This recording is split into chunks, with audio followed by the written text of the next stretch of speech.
Dia baru saja menyalakan sebatang rokok. Dan sedetik kemudian, rokok itu disiram air oleh mobil yang melaju kencang. Rokoknya padam oleh di air. Dengan enggan Jack membuang rokoknya.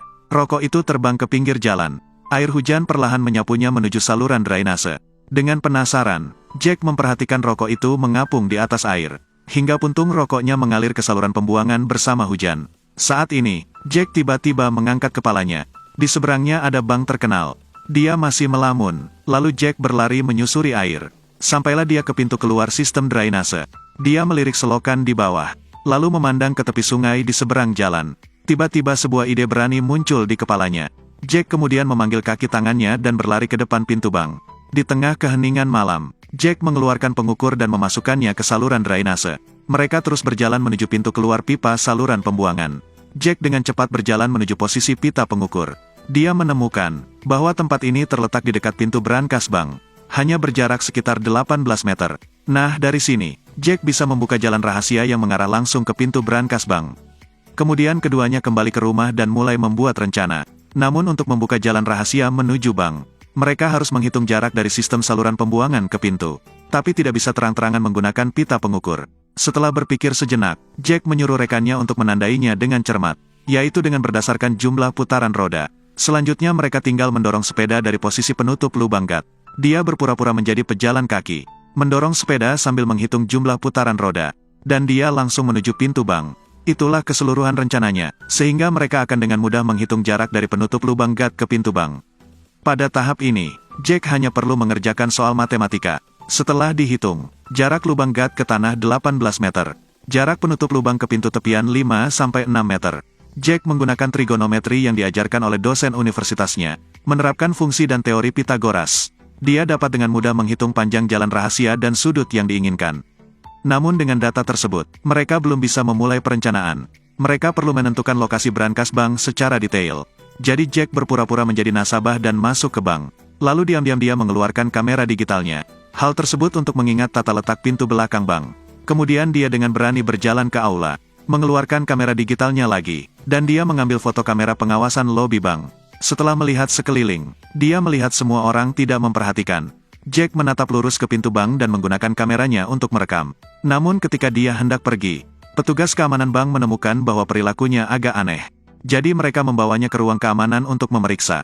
Setelah staf keamanan memeriksa dengan cermat, mereka tidak menemukan gambar yang mencurigakan. Bahkan Jack segera mengeluarkan kartu memori kamera digital tersebut.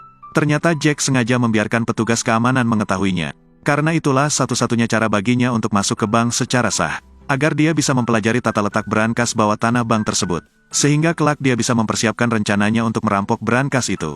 Begitu Jack turun ke bawah, tata ruang bank bawah tanah pun harus diingat di benaknya.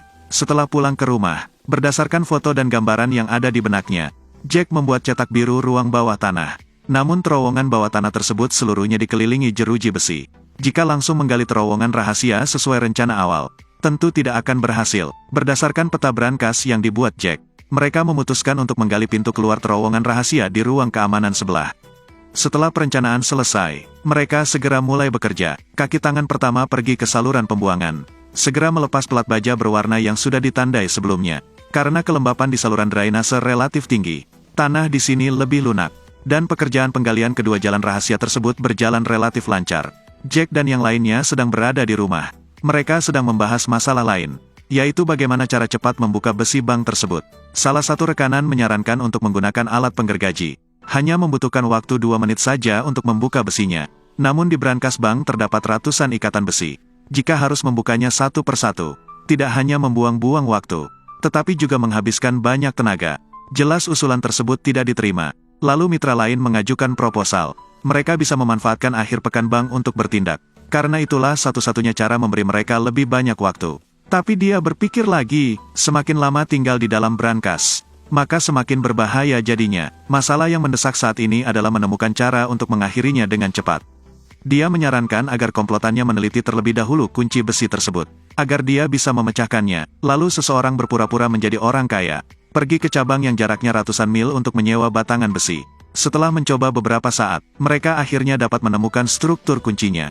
Mereka dapat segera membukanya di lain waktu. Tepat ketika mereka merasa bahagia, pekerjaan menggali jalan rahasia tiba-tiba harus dihentikan. Karena mereka tidak memiliki peralatan pembuatan terowongan yang profesional, mereka tidak dapat menyelesaikan pekerjaan sesuai rencana. Temannya menyarankan untuk membeli perangkat yang harganya sekitar $1.000. Namun dia langsung tidak setuju. Ternyata sejumlah kecil uang yang dia sembunyikan dari istrinya sudah habis. Saat semua orang sedang menggaruk-garuk kepala, teman di sisi ini memberikan pendapat. Dia mengeluarkan mesin merah, lalu memasang laser pointer ke tripod. Setelah beberapa saat, dia bisa melanjutkan menggali terowongan. Maka dengan bantuan laser pointer, terciptalah alat yang sederhana dan hemat biaya. Berkat ide cemerlang ini, pekerjaan penggalian jalan rahasia telah meningkat pesat. Setelah 3 hari 2 malam bekerja keras, hanya berjarak kurang dari 8 meter dari brankas bank. Saat ini salah satu kaki tangannya tiba-tiba menanyakan pertanyaan mematikan. Tanpa diduga, meskipun mereka memiliki alat ajaib untuk membuka brankas, mereka mengabaikan cara membuka pintu baja brankas. Mendengar kalimat tersebut, Jack tertegun sejenak, lalu dia merasa sangat tertekan. Dia hanya bisa pergi ke balkon dan mengungkapkan perasaannya kepada istrinya. Tak disangka, berkat kenyamanan istrinya, tiba-tiba dia mendapat ide. Setelah memikirkan sebuah rencana, Jack tidak sabar untuk bertemu dengan kaki tangannya, untuk menyuarakan ide beraninya, meskipun mereka tidak memiliki kemampuan untuk membuka pintu baja brankas. Jadi dia mengubah semua rencana sebelumnya. Mereka hanya bisa memanfaatkannya saat bankir sedang bekerja. Karena barulah pintu brankas akan dibuka. Jadi pintu baja lemari besi telah teratasi. Selanjutnya mereka hanya perlu berpura-pura menjadi perampok, dan memasuki ruangan dari gerbang utama bank. Berpura-pura baru saja menjadi perampok. Hal itu untuk menarik perhatian seluruh petugas keamanan di bank. Anggota kelompok lainnya akan memanfaatkan kesempatan ini, dan menggunakan jalan rahasia untuk memasuki brankas bawah tanah.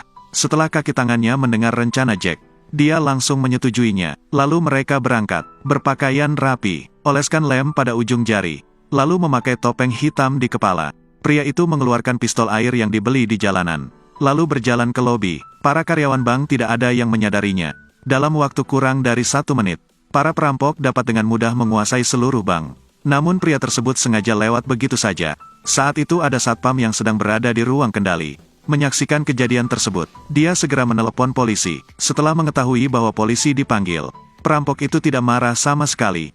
Dia dengan sopan menyuruh satpam untuk memberikan ponselnya. Lalu dia mengeluarkan semua peluru di pistol satpam tersebut.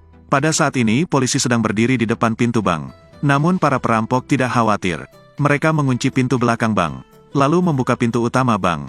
Keluarkan staf keamanan. Aksi perampok ini membuat polisi yang hadir di lokasi kejadian terkejut.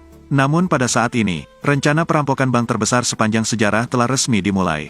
Mereka pertama-tama menstabilkan personel di 2 lantai atas. Kaki tangan yang tersisa memasuki brankas bawah tanah.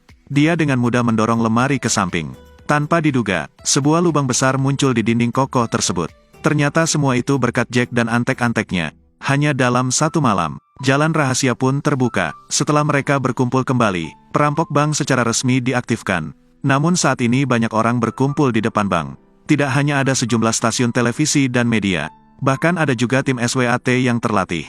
Dan pejabat senior langsung turun ke lokasi untuk memberi komando. Dia juga seorang negosiator terkenal. Melihat penjaga keamanan dibebaskan, perampok itu mengambil ponselnya lagi. Komandan segera menghubungi nomor telepon perampok tersebut. Dia ingin melakukan perang psikologis. Namun sebelum sempat berbicara, para perampok berhak berbicara terlebih dahulu. Karena sejak seminggu yang lalu, mereka sudah hafal dengan jurus-jurus komandan tersebut. Untuk dapat dengan tenang menyelesaikan negosiasi, mereka bahkan menghabiskan seluruh tabungan untuk mendaftar ke kelas akting. Sebelum beraksi hari ini, perampok ini berlatih berkali-kali di depan cermin. Hal ini menjadi alasan mengapa para perampok mengeluarkan begitu banyak tenaga. Hanya karena mereka ingin menangani kejadian ini dengan terampil. Pekerjaan negosiator juga merupakan cara yang baik untuk mengulur waktu. Mereka sedang membuka semua brankas di brankas bank. Jack dan rekan-rekannya segera memasang peralatan tersebut. Lalu mereka mengambil tindakan, karena sekarang adalah waktu untuk mengambil uang. Dengan bantuan pembuka brankas, dia segera membuka brankas pertama. Tetapi brankas itu kosong. Namun hal itu tidak membuat Jack kehilangan rasa percaya diri. Tepat di dalam brankas kedua, di sana berisi uang $100. Jack tidak punya waktu untuk bersukacita. Saat dia membuka brankas ketiga, di dalamnya ada bungkusan besar berisi susu bubuk. Dia segera mengembalikan benda itu ke tempatnya. Namun masih ada ratusan brankas lain. Hal-hal yang lebih menarik, pada saat ini polisi tidak ada tindakan lain yang dapat diambil. Polisi pun melontarkan spekulasi berani, bahwa para perampok tersebut hanyalah sekelompok pengecut. Mereka mencoba melanjutkan negosiasi untuk mengakhiri krisis ini. Mereka menyuruh untuk menyerah secepat mungkin. Tak hanya itu, ada ancaman polisi ada di luar.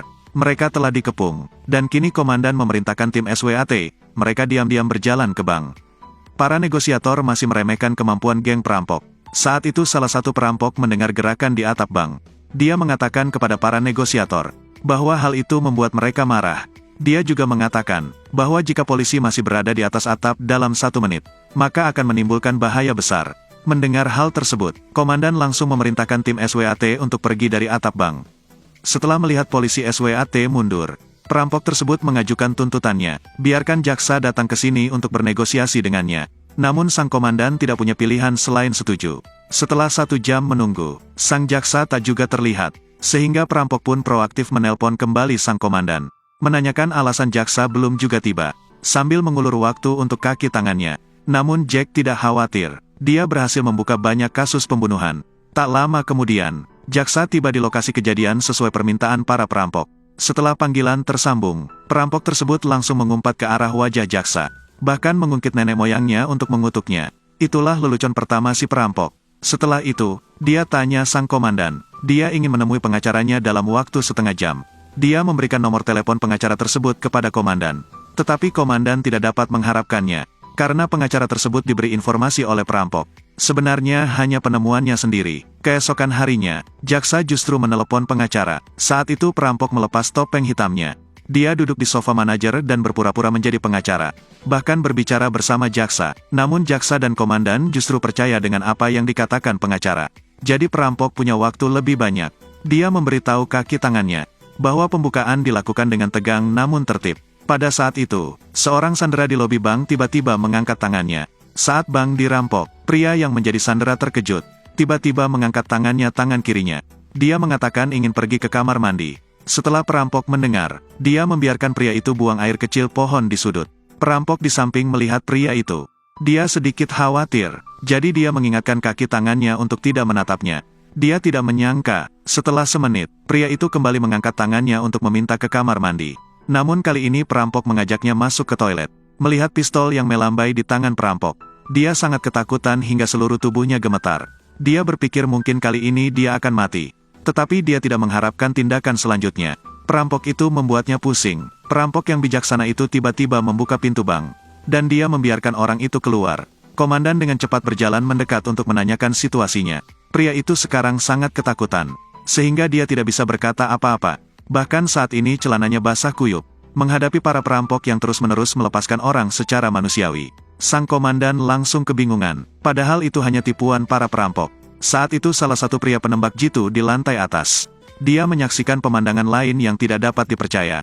Perampok bank memiliki sepotong kue. Dia bahkan dengan hati-hati meletakkan lilin di atasnya. Setengah jam yang lalu, perampok tersebut mendengar bahwa wanita berusia 80 tahun itu sedang berulang tahun.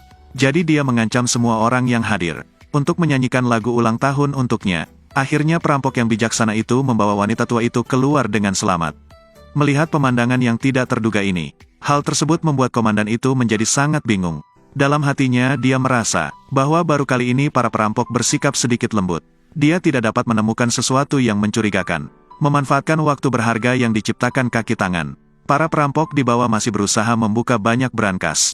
Namun mereka menghadapi masalah baru. Karena alat kunci terlalu lama, panas yang dihasilkan tidak dapat mendingin dengan cepat, sehingga mereka harus berhenti bekerja. Tidak ada solusi yang lebih baik. Yang bisa mereka lakukan hanyalah menunggu. Untuk beberapa saat, pembob kunci akhirnya kembali ke suhu normal. Tetapi tidak ada yang menyangka. Setelah membuka kunci, alat pembuka kunci menjumpai poros yang kencang. Yang lebih parahnya lagi, saat ini jam tangan perampok tiba-tiba berbunyi. Sudah waktunya untuk melarikan diri sesuai rencana. Namun di ruang bawah tanah masih banyak brankas yang belum selesai. Sayang sekali jika harus pergi sekarang. Tapi dalang perampokan ini tidak serakah sama sekali. Dia dengan tegas memerintahkan evakuasi sesuai rencana. Setelah menerima instruksi, para perampok di lantai atas menggunakan senjata, lalu memaksa para sandera untuk tetap di tempat dan tidak bergerak. Dan di kantor perbendaharaan juga mulai melakukan evakuasi. Mereka mengangkut semua karung ke jalan rahasia. Lalu 3 perampok dengan cepat memasuki jalan rahasia. Memasukkan karung yang sudah disiapkan. Di lereng jalan rahasia, karung dengan cepat meluncur ke bawah ke dalam saluran drainase. Geng di bawah akan menerima karung dan langsung memuatnya ke perahu. 2 orang terakhir yang memasuki jalan rahasia bertanggung jawab untuk menyelesaikan pekerjaannya. Setelah membersihkan, mereka menggeser kembali lemari untuk menutup jalan rahasia. dan akhirnya mereka berhasil mundur.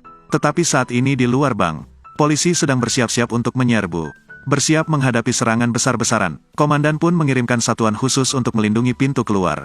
Namun Jack masih belum mengevakuasi diri. Dia malah menaruh kain merah dengan hati-hati di lantai, lalu menyusun senjata semua orang di kain merah itu. Sebelum berangkat, dia tak lupa meninggalkan pesan, meletakkannya di tengah-tengah jeruji. Alasan Jack melakukan hal tersebut bukan karena ingin memprovokasi polisi. Namun ini adalah tindakan yang sangat cerdas. Membuktikan bahwa senjata yang digunakan dalam perampokan ini, semuanya adalah senjata mainan, karena hanya itu jalan satu-satunya untuk memastikan. Jika mereka tertangkap ke depannya, hakim akan memberikan hukuman yang ringan kepada mereka. Akhirnya para perampok bank tersebut berhasil melarikan diri dari bank. Ketika polisi masuk ke dalam bank, yang tersisa hanyalah para sandera yang selamat dan sehat. Dan para perampok telah menghilang. Setelah penyelidikan yang cermat, komandan menemukan petunjuk. Dia memanggil tukang air bersama-sama untuk membuka lemari. Dan akhirnya dia menemukan sebuah jalan rahasia di dinding. Pada saat ini, komandan mengira dia bisa menangkap para perampok. Jadi dia memblokir pintu keluar selokan. Namun ternyata Jack dan antek-anteknya tidak mengungsi lewat pintu selokan.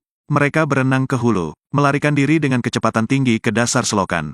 Tak lama kemudian, Jack dan komplotannya sampai di ujung selokan. Saat itu temannya sudah menunggu. Dia segera membuka pintu mobil dan melangkah masuk. Lalu dia membuka sangkar di bawah mobil, menggunakan tenaga untuk membuka penutup saluran pembuangan. Temukan terowongan evakuasi rahasia yang sangat berbahaya. Ketika semua orang berhasil naik mobil, orang terakhir yang berdiri di bawah mengangkut karung. Tindakan ini akan membuat mereka kaya hanya dalam 1 hari. Dengan bantuan dari derek besar, semua tas telah dimuat ke mobil. Akhirnya rencana perampokan yang sempurna berakhir dengan sukses. Polisi hanya bisa berdiri dan menonton pesan yang diberikan oleh Jack.